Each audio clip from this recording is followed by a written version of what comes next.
From each happily ever after, every wish upon a star. Let's break down the movies that shaped who we are. From memory lane to now and everything in between. The most famous of films to the ones we've never seen. Decade by decade, all the times we laughed and cried. And with a little pixie dust, they will all take flight.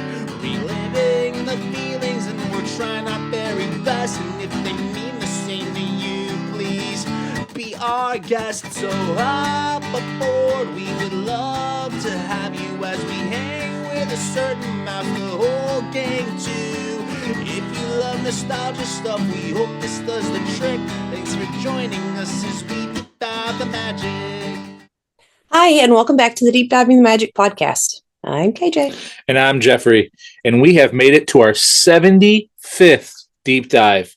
Our 75th deep dive from December the 18th, 1964 is a Disney feature-length film called Emil and the Detectives. Now tell me, did you know about this film, Emil and the Detectives, before we started this? I had never heard of it, but when you mentioned the name of it, I thought it was going to be about mice. Yeah, that film that has to do with mice comes out in a long time from now. Yeah, and so I was gravely upset, but yeah. Oh well. We'll get there on that one. No spoilers, right? That's many years from now. Yes, very much so. But so the Emil and the Detective, yep, like we mentioned, is the 75th Disney feature-length film. Mm-hmm. It came out December 18th, 1964. Mm-hmm. It is based on a novel of the same name by the German author Erich Kästner. And would you like to start us off with a synopsis? Emil goes to Berlin to see his grandmother with a large amount of money and is offered sweets by a strange man that makes him sleep. He wakes up at his stop with no money. It is up to him and a group of children to save the day. Does he even take the sweets? I don't think so. Yeah, I don't think so either. That's an interesting synopsis because I don't think he even takes. I didn't think he did either. But I thought he more like got hypnotized, but okay. That's right, he does hypnotize him. But anything else you want to say before we dive right in, or any facts or any opening thoughts about the film? Well, what were you going to say? No, that's really all I got. As we'll say, it was, it's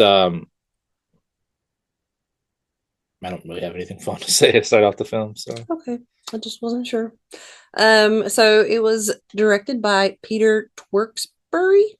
Okay, I might be butchering his name. Sorry. And like you said, it was based off of a novel. Mm-hmm. And then it was shot on location in West Berlin.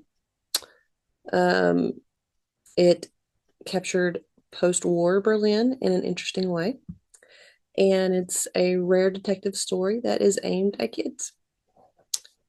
So the film sticks fairly close to the novel's premise, but adds a Disney touch, as always. The pacing is pretty solid. There was a few slow moments, but from what I read on it, it said that most people, like the modern audiences, would find it slower, but at the time, it was pretty well paced. Okay. What did you think? It was slow. Yeah, well, you are a modern audience, so I would assume that's why. Oh, hang on. Let me see what else we've got here. So Emil is your main character. He's the kid that's on the bus going to his grandma's and gets his money stolen. Gustav is the leader of the detective children. Then you have the thief, which they call the mole. And like I said, it's filmed in West Berlin, gives it that authentic feel to what is primarily in the culture of where it was shot. There was lots of Volkswagens. I felt at home. It was nice, cute. What did you think about the setting? Was as slow as the rest of the film. All right.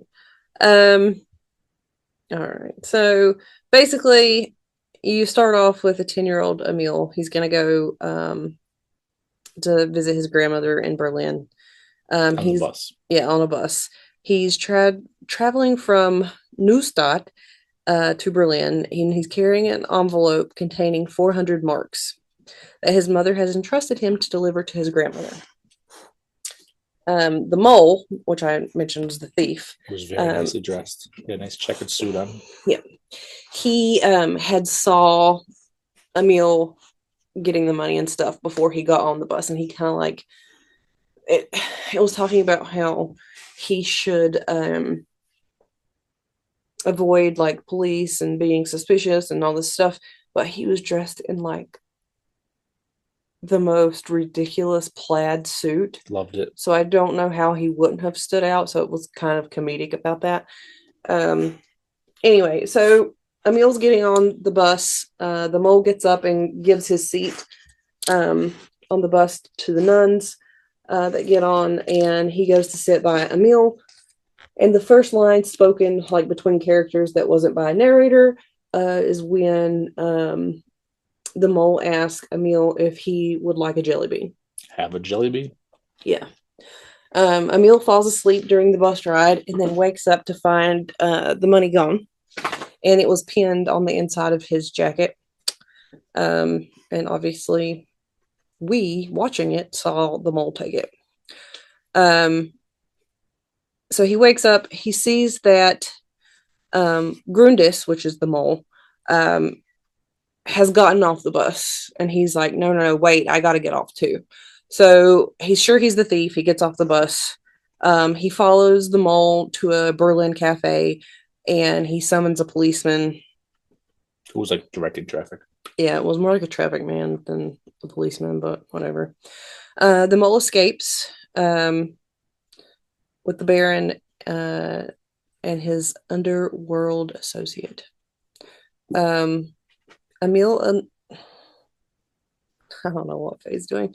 Anyway, Emil enlists the help of a group of children detectives, led by Gustav, like I mentioned earlier, and together they track down the mole, and they overhear him plotting with the Baron and his accomplice Mueller, which sounded like Miller, but yeah, it was probably Miller. But I'm assuming it's the German Miller, because in all the notes I found it was spelled German. Like to rob a large bank by tunneling to its vault. And then it shoots over to Emil's grandmother and I'm assuming it's his cousin, because she seemed to have lived with the grandmother, and her name is Pony. And they're waiting on him at the bus stop, and they realize he's missing. Any thoughts? No. Okay. She's a fun character. Yeah. So the kids start gathering, and it definitely is giving Little Rascal vibes. I wouldn't even go that far. But yeah. Yeah. So the way like they're going to their what did they call it? Headquarters. The way that they're going to their headquarters and like sneaking around, it definitely gave me Little Rascal vibes. Like I guess before Little Rascals. And then they discovered that they have like a piece of note that had the plans on it for the mole, except they were missing the very important part of it, which was the address. So they know that the mole is going to a hotel, so then they start scoping out all the local hotels, trying to find the mole. One of the kids goes to Emil's grandmother to deliver a message, but his cousin Pony intercepts the message to follow up on a story, because she does like a reporter type deal. Yeah, for her school's newspaper. And then I have in my notes, I would imagine if you want to sneak around and spy on someone, you shouldn't wear a hat like this. So Gustav had this hat on that looked like, if you can picture like yodelers in the mountains, and the weird pointy green hat that they kind of like a Peter Pan hat. He had on like a Peter Pan hat. There you go. So I imagine if you're sneaking around trying to find thieves, maybe you shouldn't wear distinct things. Kind of like the other guy was wearing the very weird checkered plaid suit. Anyway, so you have the Little Rascals, and they're being followed by Harriet the Spy, which is Pony. They wish. Anyway, so Pony confronts the Little Rascals and forces them to let her help. They grab a police officer and get him involved, but he can't find them all. So at this point, he doesn't really trust the kids anymore. And then you have a Disney storm while Gustav and Emil waited out to find the mole because they're sure he's there. They end up walking through a building that literally looks like it had been bombed during the war. Like, it looks like ruins of a building. Great job for filming this. During this, Emil and Gustav separate, and Emil is captured and he is forced to assist with the criminal plot. After the bank vault is blown open, the mole is double crossed by the Baron and Miller and left behind with Emil in the tunnel to be blown up by a dynamite fuse. But Gustav arrives just in time to save them. The child detectives pursue the thieves and alert more children in the neighborhood who also give chase. So then you have like an entire town, probably all of Berlin, children sneaking up on these criminals. And then the Baron and Miller are then surrounded by the children and then arrested by the police. Emil gives a reward which he intends to share with the other children. Because of his contributions to helping catch the three criminals that part of the detectives had found pictures of in the police department, so they knew who they were looking for. So they helped catch 3 convicted criminals. Emil gets a reward. He shares it with the other children, and the end. That's the film. I can't believe you didn't have any more thoughts. That's the film. Yeah. It was something. It was the world is full of skrinks. They kept calling the bad people skrinks. This wasn't the most exciting episode because this wasn't the most exciting film. Yeah. It was definitely something. It did have its little comedic moments. I would definitely have to agree that modern audiences probably will find it slow, because I found it slow, and Jeffrey, you've already said you found it slow, so it's not like a action. I mean, you didn't really touch on like there was a part that I thought was pretty funny with like they were trying to use the phone, and like the sisters all like trying to talk to boys in the phone, and they had to like trick her to go outside because like they're saying like her ex-boyfriend is there or whatever. Oh yeah. Yeah, that was pretty funny. It just very much felt like you were hanging out with the Little Rascals while you were watching this film, and all of like their shenanigans. But the German Little Rascals. Yeah, German Little Rascals. So yeah, do you have any other thoughts about it, or I thought it was funny that when the film was first opening, it said Emil and the detectives, and then underneath it said pronounced A, and then it had a windmill beside it. But I think I complained to you several times that there were several different pronunciations of Emil, so I really don't know what is correct, because the children all kept pronouncing it different, so who knows. I don't know. Did you find anything else? No, I mean it was a dry film. Yeah. So it's definitely not one that people have heard of for a reason. Yeah. So IMDb rated it a 6.1 out of 10. I gave it a 6 out of 10. I mean, it was slightly better than Midbar, but I'm happy you feel that way. Well, it's not sleuthing its way to my list. So then, what is your list that we are rushing through this episode because there's not much to talk about? So what is we won't bore you. It was an hour and 39 minutes of our lives that we won't get back. But you'll watch it. If you're a completist, definitely watch it and then let us know what you think. All right, so my list is 101 Dalmatians, The Parent Trap, Sleeping Beauty, Dumbo, Lady and the Tramp, The Three Caballeros, Moon Pilot, The Shaggy Dog, Peter Pan, and Alice in Wonderland.